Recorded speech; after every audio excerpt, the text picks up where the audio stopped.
right, class is in session. One of my audience members asked me to go ahead and take a look at Paul Tassi's article where he writes that Xbox is doubling down on their confusing strategy, which is very funny because if you read the comments underneath the tweet, a lot of people are asking what's confusing about it. In fact, some people are explaining it to him in very simple terms. In fact, some people explained it to him in less words than the title of his article.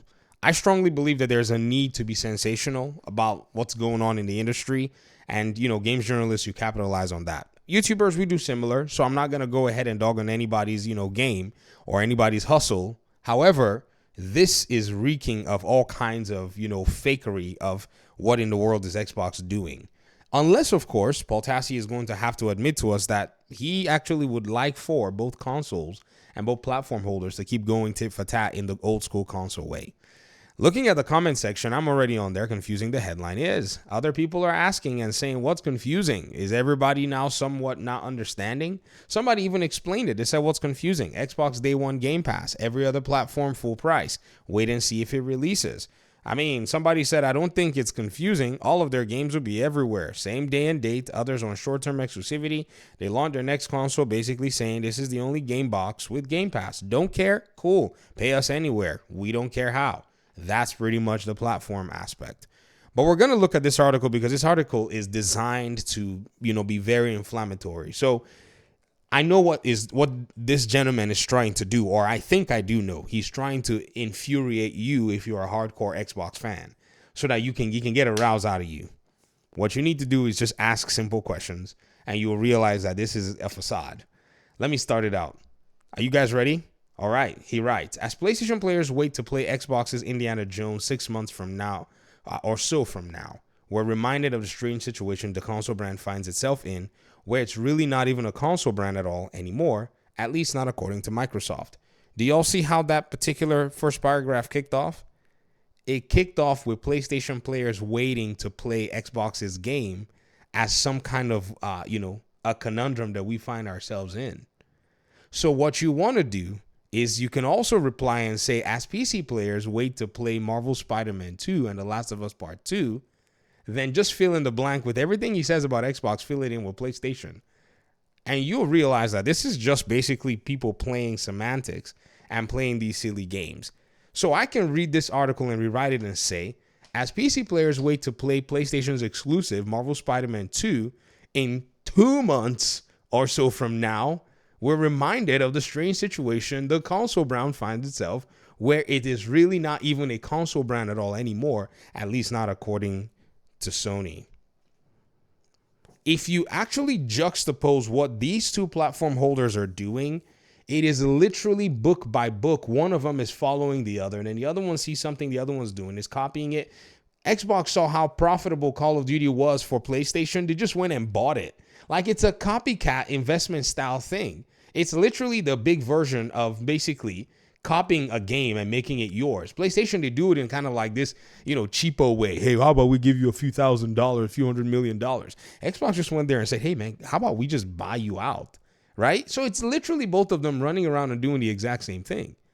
Let's go ahead and keep reading the article so I don't get, too carried away. Microsoft has rolled out This Is an Xbox campaign. Sony didn't roll out jack squat. However, my PC feels like a PlayStation because I got everything. My PlayStation haven't turned it on. I told you I'm going to let my Xbox, my PlayStation, PS Plus expire, and I won't have any need to turn on my PlayStation anymore. Even when Wolverine shows up, I'm probably not going to bother playing it day and date. Doesn't really matter. At the end of the day, there will be many games to kind of keep me occupied if I'm interested. Now, if I change my mind, I could do that. But it's pretty much the same thing. And I play a lot on PlayStation, by the way. So no longer am I going to be double dipping. I will play PlayStation games. Don't get me wrong, guys. I'll play them, but I'm not going to double dip anymore. I was double dipping before they put the PlayStation Plus requirement. And I was like, they need to remove that nonsense. Microsoft rolled out This Is an Xbox campaign attempting to show all the different places you can play Xbox games that are not on literal Xboxes. This includes smart TVs, non-gaming laptops, phones, tablets, and third-party devices. All of that, of course, is using cloud streaming to play, unlike consoles or PCs that download actual games. Okay, we didn't know that. This recently came up in an interview with Microsoft Satya Nadella. We're redefining what it means to be an Xbox fan. It's about being able to enjoy your Xbox on all devices. This is a very vague statement. It's subject to interpretation. But if you think about it, what is being said here is basically you have access to Xbox Play Anywhere. You have access to Game Pass, cloud streaming. It's a big deal, right? It says this comes in the wake of several news items and real world developments that are essentially no Xbox games that are off the table when it comes to heading up to other platforms like PlayStation. The idea Microsoft has here is that between day one Game Pass releases and this is everything, and this everything's an Xbox idea, that it will still retain Xbox loyalists while drawing in new players. Of course, a loyalist is not going to run to a different platform. I've already seen some people saying, I feel really hurt about Xbox and what they're doing and all that. See, go to another platform. Loyalists stay when the going is, in quote, good and when the going is, in quote, bad. That's what a loyalist is. However, this is a company, so you shouldn't be loyal to a company in the first place anyways. But if you choose to be, then, show that you're about that life, I guess, right? As a PlayStation fan myself, I am not a loyalist. I've told y'all before, there's no brand loyalty in my bones. So if Paul Tassi is talking about loyalists, I think he's misrepresenting majority of the people who are wanting to go, because those people are looking out for themselves. They're not loyalists. And there's nothing wrong with that. That's not an insult. They may have thought themselves as loyalists, but I've seen some others who have actually said, you know what? We did not really like this pattern, but we sat down to understand its benefits, and it outweighed any possible detriment that we could think about. Oh, my controller just fell. That was my PlayStation controller. I was playing Mortal Kombat, and ping was terrible. And we're going to go ahead and vibe with Xbox regardless. That will be a loyalist. I've seen those people. I'm far from that. I told y'all before. Have you guys heard me say this before? That if consoles evaporated, I would not be bothered. I'm just being honest with you. So some people come out here thinking I'm an Xbox fan or whatever it is. Yeah, don't worry. You'll learn exactly what I think overall. I don't think too highly of Xbox or PlayStation as a company anyways, but I know people actually love playing on these consoles, so I've kind of toned down how much I actually beat on their box. I used to be super brutal, man. Y'all should have seen me in the Gotham Knights days when I was going after the fact that their consoles could not run that game at 60 FPS. That it will still retain Xbox loyalty. And so he says this. He said, what's going on? And then Klobrille wrote this big, long, whatever. Someone told me that I ignored Klobrille's take on this. I was like, nah, man, I like Klobrille. I don't want to put him on the Video Game Fight School channel and start to pick apart what he wrote. I want him to just express himself, and I can just basically shut up. Trust me, y'all need me to shut up on that situation, because if I do that, it's not going to be pretty. A refrain in his post is that Xbox may be too early again, which I would say tracks. This idea Microsoft has that a huge number of people are interested in streaming AAA Xbox games to a bunch of random electronics does not have much basis in reality at the present moment. Oh, Paul, what evidence do you have for this? If I look at PlayStation, they sold out the PlayStation Portal. While it was in its most primitive form, it sold out. So what is this talk that people do not want to stream AAA games to their electronic devices? Last I checked, people are streaming games even on handhelds that can download games. Why do our media write these things and act like people? You see, I told you that this article was designed to inflame you. It's not designed in actually sharing with you what the reality and the nuances are. Man, I hate that I have to do this. And you see, guys, I told y'all I didn't want to do this, but you said I should. In case y'all are wondering, it was Wingmaker2050 that said I should react to this. And I told you, Wingmaker, I said, man, I saw a little clip and I don't know if I can do it without losing my mind. However, I'm over here trying my very best so that I can be as cordial as possible and I can maintain my tone. Thankfully, like I said, it was a good eventful day. They said this. Even Microsoft itself said in court that cloud gaming was a tiny fraction of the market right now. Ladies and gentlemen, people stream with GeForce Now on their, Steam Decks and their, handhelds. I don't know what this cat's talking about, man. Like, I'm here on the Video Game Fight School channel, and people are streaming their games, and they're telling me, they're like, hey, man, I play on consoles, and I don't want to get a gaming PC, so I got a handheld, and I stream. The other day I got a text from my buddy. Like, he wanted to get into PC gaming years ago. I remember when we started, and I started kind of like, walking him through and all that stuff. And now he loves building PCs. All of his children are on PCs right now. The ones that are graduating from the Nintendo Switch, they're not going to see a console. However, he texted me the other day. He said, dude, have you been using your Steam Deck with, NVIDIA's or GeForce Now or whatever it is? I said, no, I haven't used it with that. He said, oh, man, it's actually pretty cool. I can stream my games from there. They're streaming their games with devices that they can. I don't know how Paul came to this conclusion. Oh, maybe because he said Xbox said, even Microsoft said that it's a tiny fraction of the market right now. So they should wait till the market actually finally develops before they go into it. Is that what you're saying? So you want to be an analyst for Xbox? Then go apply for them and go apply to them and tell them that you want to strategize with them. And tell them that you want them to slow down their move towards a market that is actually seeing growth. Even though right now it's difficult for others to see it, even though right now its market share is not as big, but we have some heavy players in the game. Amazon with its Luna. And these other players are coming in. Before you know, cloud gaming is just going to become like normalized. PlayStation is in cloud gaming. PlayStation is hosting its cloud gaming with Microsoft servers. So Microsoft should hold off.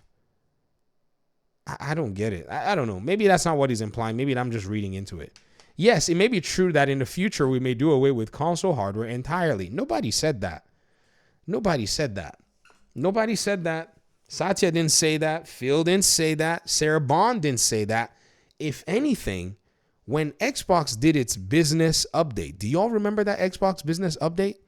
Something Sarah Bond said, and I'm going to make an entire video over it because I got to literally ensure that people hear this stuff. She said our console is very important to us because it gives us this benchmark tool for developers. Developers can scale their entire game to run best on our console, which gives us a very interesting pipeline. It's a standard metric for them. So they don't have to worry. They know they got the Series S and the Series X. They don't got to, try to figure out, what's going to be going on. They just understand where they're going to make games and deliver it to the majority of Xbox users. That's simple. I don't know how all of these conclusions are coming about. I don't know where they're coming from. The execs will be saying something. Everybody else will be hearing something else. But the death of consoles has been largely exaggerated for generations now. And if Xbox is leaning this hard on the cloud subscription, it's 20 years too early. What's the point of doing this? It's certainly reminiscent of the Xbox One launch idea that a digital future was inevitable, so the need for physical discs was almost non-existent. That is not the same thing. That is not the same thing. This gentleman needs to be very, very careful how he actually juxtaposes this stuff. Just because you know some history doesn't mean you're being, in my opinion, doesn't mean you're actually being, on all fronts, looking at this stuff from the perspective that it's being laid in. What actually is going on is that positioning is the most important thing. Listen to PlayStation talk about Xbox's business and Microsoft's gaming business. That Microsoft can supply multi-game subscription at 50%, console games at 50%, PC at 60%. It's all about Microsoft getting itself ready to be able to get stuff done in that area. Microsoft wants to be able to be available to give you games wherever you are. They're not abandoning console to do it. They've served console. Every single thing that Xbox gives as a benefit is available on console. PC was next. Every single thing that Xbox gives as a benefit is available on PC. Some people were mad about this one game called Towerborn that was going in early access. Now, one thing about early access is with consoles, things are not really, standardized. So early access can go on PC, it could be buggy, it could be broken. Power World did well, but I don't know what was Towerborn's issue. I'm not certain what that is. That would be one caveat that I would say, okay, Xbox fans didn't see. But I don't see any discrepancy here. As a PC guy looking into the Xbox ecosystem, and I also use Game Pass, I'm not seeing any discrepancy. So again, I'm not really understanding what is being written here. It's true, the industry has drastically shifted towards digital releases. So basically, Xbox was correct. But Microsoft tried to pitch that way too early and attempted to make discs nearly obsolete on the spot. which backfired spectacularly. Well, I remember when I was yelling and saying that single player games were the best thing and EA was being stupid when they were talking about how, this is what gamers are playing, right? I remember then everybody thought that it backfired on EA. But then when the metrics started to come out and we were believing that PlayStation was pretty much the one making the best games, and then finally when it was all said and done, all the channels that were yelling against microtransactions and all this stuff, they basically evaporated and nobody cared, nobody listened. And once the data came out, we found out that we were all wrong, that everybody was playing these live service games. Simple. Sometimes something may sound like it, in quote, it backfires, but again, most people are not looking at what's going on. The reason y'all are actually even able to talk about Xbox today and it's not an obsolete platform is because they are able to look ahead. They were able to look ahead and say, the industry has moved to these live service games and went and bought the biggest one out there and sunk in $70 billion, no compromises, to get one of those. And PlayStation tried to do the same thing with a cheaper fee for a less expensive IP and a less expensive studio. Similarly, according to this paragraph, telling people the cloud is the future when gamers are having perfectly great games playing on console hardware or PC feels like shouting into the wind. There are people that like cloud gaming. I just talked about people using their devices for cloud gaming. Combine that with the destruction of the Xbox software brand, which no more true exclusives. Why do people think that if you don't have true exclusives, you destroy your brand? What does that have to do with your brand? A brand is something that is supported and has money, like the PlayStation Vita. That brand is dead. That's what's called the destruction of a brand. It didn't get any support. PlayStation did not support it. They did not make it consumer friendly. It's dead. Xbox, on the other hand, is getting support. If you sell your Xbox today, it's not going to stop what Microsoft is doing for Xbox. It's not going to stop it. They will continue to support it because majority of their gamers are out there. Majority of gamers are not on Twitter or Xbox. I was going to do something really petty today and count all the engagement from all of the big talking heads and their YouTube videos and their YouTube channels and put it together and juxtapose it against all the people playing on Xbox just so that you can see how minutiae that percentage is. But I thought, you know what? Let me not be that silly. I really was going to go do it. I was going to go do it. My videos are getting like 500 views, 200 views. I mean, the views are not insane. I'm happy that I'm getting them, but let's not fool ourselves to thinking that everybody that's watching these videos are representative or of whoever is actually paying attention to this conversation. This post by itself, if I go to Tom Henderson's post or, Jess Court and all the other people that are talking about this stuff, even Clobril, everyone, if I go look at the likes and the comments on the post and we add it all together, we're not going to get anything more than even say with all the engagement metrics put together. Let me even give you all 1 million. That is still a tiny fraction and a very small percentage because some people who play on Xbox don't even know who Satya Nadella is. They're just happy to have an Xbox and it's giving them what they want. So this talk about destroying the brand is only here on freaking YouTube and the internet and Forbes. That's where it dies. That's where it starts and that's where it dies. It's that simple. I'm going to finish this. I got to finish this. Oh my goodness.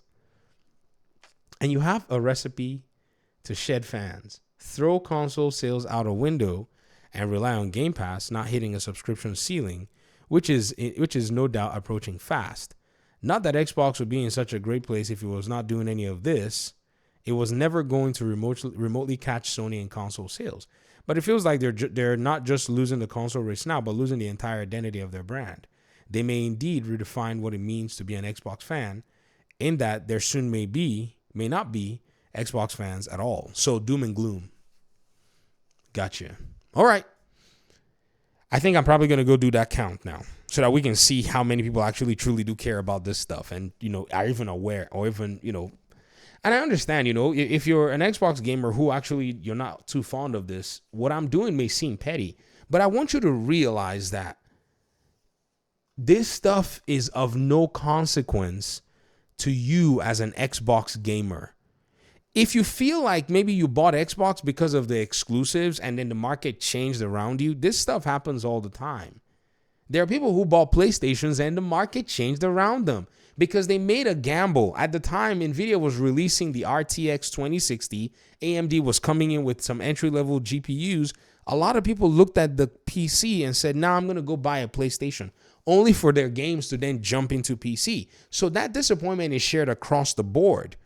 It's not necessary if exclusives were your main thing, then it's not necessarily that you're the only one in quote disappointed. It's just that you allow for these people to just gaslight you and basically inflame you into thinking that you've made the wrong choice. While in their own side, on the other side of PlayStation, they're doing the exact same thing. The exact same thing. They'll come out here and tell you, well, but they're not putting their games on other people's consoles. Forget that crap. I can build a cheap PC from eBay. I can go on eBay and buy a $189 device, buy a $60 GPU, and play like 90% of all of the PlayStation games on PC. We can look at their PC requirements. They all run on hardware that's not even as powerful as the base PS5. That's how much effort they're putting into PC games from the PlayStation side. So both companies are doing it. This article is just, in my opinion, very strange at the end of the day. I don't know what it was written for, but hey.